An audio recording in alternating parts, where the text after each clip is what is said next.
अगर आपके शरीर में विटामिन डी कम है तो सिर्फ कमजोरी नहीं, 5 ऐसी खतरनाक बीमारियों को शरीर के अंदर लेके आता है। सबसे पहला ऑस्टियोपोरोसिस होना यानी हड्डियां अंदर से खोखली होना, दूसरा हार्ट डिसीज होना यानी कि दिल की बीमारियों का खतरा बढ़ना, और तीसरा डायबिटीज यानी शुगर बिगड़ना। इसके अलावा डिप्रेशन यानी दिमाग पर असर होना, और पांचवा वीक इम्यूनिटी यानी कि शरीर के अंदर प्रतिरक्षा तंत्र की कमजोरी होना। लक्षण क्या मिलेंगे? कौन से ऐसे लक्षण हैं जिनसे आप पता कर सकते हैं कि विटामिन डी शरीर के अंदर कम हो चुका है? और सबसे खतरनाक बात यह है कि इन सब की शुरुआत चुपचाप होती है, आपको पता नहीं लगता है। आज भारत में 70 से 80% लोगों में विटामिन डी की डेफिशिएंसी पाई जाती है, यानी हर 3 में से 2 लोगों को रिस्क है। अब अगर हम बात करें कि विटामिन डी एक्चुअल में है क्या और ये कैसे काम करता है शरीर के अंदर, क्यों इंपॉर्टेंट है? विटामिन डी सिर्फ एक विटामिन नहीं है, ये एक प्रो हार्मोन है।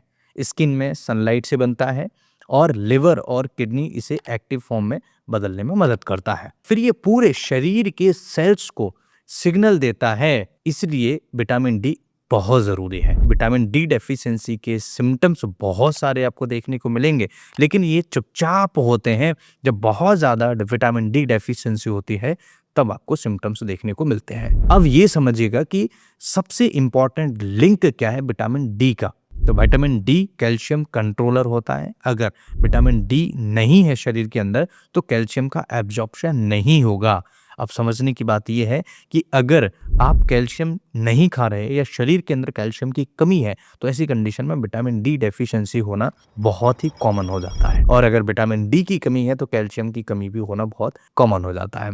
अगर कैल्शियम एब्जॉर्ब नहीं हुआ तो वंस वीक होना तय है, यानी हड्डियां कमजोर होना तय है। और जब हड्डियां कमजोर होंगी तो टूटने के रिस्क बहुत ईजी हो जाते हैं। यानी डेफिशिएंसी का इफेक्ट चेन रिएक्शन की तरह फैलता है। इसलिए विटामिन डी डेफिशिएंसी यानी विटामिन डी की अगर शरीर के अंदर कमी है तो इसे हल्के में नहीं लेना है। नंबर 1, वॉन मेटाबॉलिज्म में इसका बहुत ही बड़ा फंक्शन होता है। इंटेस्टाइन से कैल्शियम एब्जॉर्प्शन बढ़ाता है और ऑस्टियोब्लास्ट बैलेंस मेंटेन करता है, इन दोनों को बैलेंस रखता है। और डेफिशिएंसी होने पर वोन लॉस होता है, यानी कि हड्डियां कमजोर होती हैं। और दूसरा मसल्स फंक्शन के लिए बहुत इंपॉर्टेंट है।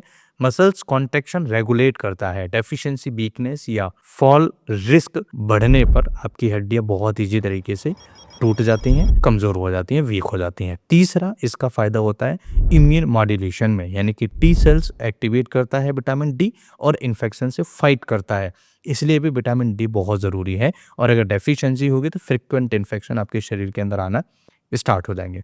चौथा काम होता है विटामिन डी का ब्रेन फंक्शन के अंदर, न्यूरोट्रांसमीटर सेरोटोनिन रेगुलेशन में। और अगर डेफिशिएंसी होगी तो डिप्रेशन के रिस्क बढ़ जाएंगे। तो आपने कई बार देखा होगा ऐसे मरीज जो डिप्रेशन में है या एंजाइटी बहुत ज़्यादा उनको रहती है, ज़्यादातर देखने को मिला है विटामिन डी डेफिशिएंट होता है। और पांचवा इसका फायदा होता है इंसुलिन रेगुलेशन में।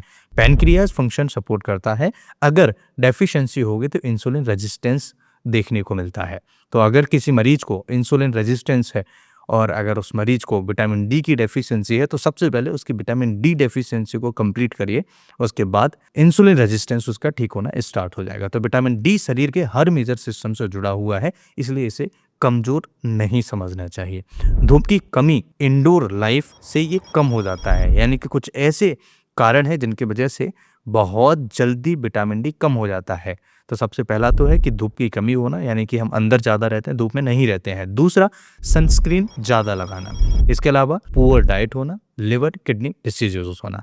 अगर लिवर में या किडनी में कोई प्रॉब्लम है तब भी विटामिन डी डेफिशिएंसी हो सकती है। लक्षण क्या मिलेंगे? कौन से ऐसे लक्षण हैं जिनसे आप पता कर सकते हैं कि विटामिन डी शरीर के अंदर कम हो चुका है? अगर आपके शरीर में थकान रहती है, बॉडी पेन रहता है, मसल्स वीकनेस होती जा रही हैं और हेयर फॉल हो रहा है, डिप्रेशन जैसे अगर आप रहते हैं तो ये सिम्टम होते हैं विटामिन डी डेफिशिएंसी के। कई केसेस में कोई सिम्टम्स देखने को नहीं मिलता और मरीज को विटामिन डी की डेफिशिएंसी होती है।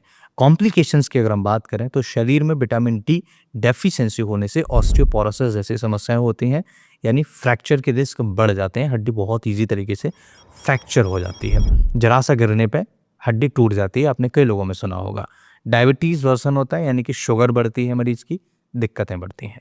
हार्ट डिसीजेस के रिस्क बढ़ जाते हैं, इवन डिप्रेशन जैसी समस्याएं बढ़ती हैं और इम्यूनिटी कोलैप्स हो जाती है, यानी कि इम्यून सिस्टम काम नहीं करता। आपने देखा होगा कि कोई पुल कोलैप्स हो गया या कोई बिल्डिंग कोलैप्स हो गई, ऐसे ही हमारे शरीर का जो इम्यून सिस्टम होता है, विटामिन डी की कमी से इम्यून सिस्टम कोलैप्स हो जाता है। इसलिए बहुत ज़रूरी है कि हमारे शरीर के अंदर प्रॉपर विटामिन डी होना ज़रूरी है। क्लिनिकल स्टडीज़ में पाया गया है कि vitamin D deficiency bone density को सिग्निफिकेंटली कम करती है। दूसरा, इंसुलिन रेजिस्टेंस बढ़ाती है। तीसरा, इम्यून रिस्पॉन्स को वीकन करती है। और चौथा, सप्लीमेंटेशन से इसे कंप्लीट किया जा सकता है। सनलाइट से इसे बहुत अच्छे तरीके से मेजॉरिटी पेशेंट्स में इम्प्रूवमेंट देखा गया है। तो अगर इसको पूरा करना है तो सप्लीमेंट्स लीजिए और सनलाइट में बैठिए, सन एक्सपोजर ज़रूर लीजिएगा। कुछ एविडेंस बेस्ड अगर हम बात करें तो सन एक्सपोजर 10 से 20 मिनट डेली लेना चाहिए। विटामिन डी रिच डाइट ज़रूर लेना चाहिए। ज़रूरत हो तो सप्लीमेंट आपको लेना चाहिए। अब बात करें कि होम्योपैथिक सपोर्ट में क्या ले सकते हैं, होम्योपैथी में कौन सी मेडिसिन हैं, तो कैलकेरिया फॉस्फोरिका 6x पोटेंसी अच्छा काम करती है। ये वॉन बीक को मजबूत करती है और डेफिशिएंसी को कम करने में भी मदद करती है। कैलकेरिया कार्बोनिका 30 पोटेंसी में कमजोरी बहुत ज़्यादा रहती हो, शरीर में थकान रहती हो, फटीग रहता हो, ऐसी कंडीशन में ले सकते हैं। साइलिशिया 30 पोटेंसी पुअर एब्जॉर्प्शन अगर हो रहा हो, यानी कि खा तो रहे हैं विटामिन डी लेकिन एब्जॉर्ब नहीं हो रहा है, ऐसी कंडीशन में ले सकते हैं। अब बात करें कि ऐसे कौन से नेचुरल तरीके हैं जिनसे हम इजी तरीके से विटामिन डी को कंट्रोल कर सकते हैं, तो दूध या दूध से बना हुआ कोई भी प्रोडक्ट्स, डेयरी प्रोडक्ट्स ज़्यादा से ज़्यादा मात्रा में खाएं। सुबह की धूप में बैठिए और मेडिसिन आता है एलोपैथी में जिसका इजी तरीके से कंप्लीट कोर्स करने के बाद में आपके शरीर के अंदर विटामिन डी डेफिशिएंसी पूरी हो जाती है। विटामिन डी की कमी धीरे धीरे शरीर को कमज़ोर नहीं, अंदर से तोड़ देती है, लेकिन अगर आपने सही समय पर पहचान लिया तो आप इन 5 बीमारियों से बच सकते हैं। दोस्तों, ये वीडियो आपको कैसा लगा मुझे कमेंट करके ज़रूर बताना। आज इस वीडियो में हमने विटामिन डी की कमी के लक्षण और विटामिन डी क्यों होता है, विटामिन डी को कैसे पूरा किया जाए बिना किसी मेडिसिन के, ये उपाय हमने समझे। इस वीडियो को अपने दोस्तों के साथ ज़रूर शेयर कर देना, उन दोस्तों तक ज़रूर शेयर कर देना जिनको विटामिन डी डेफिशिएंसी है। नमस्कार, मैं फिर मिलता हूँ इसी तरह के इंटरेस्टिंग और ट्रस्टेड वीडियो में। आप हमेशा स्वस्थ रहिए, मस्त रहिए, मुस्कुराते रहिए। नमस्कार, जय हिंद।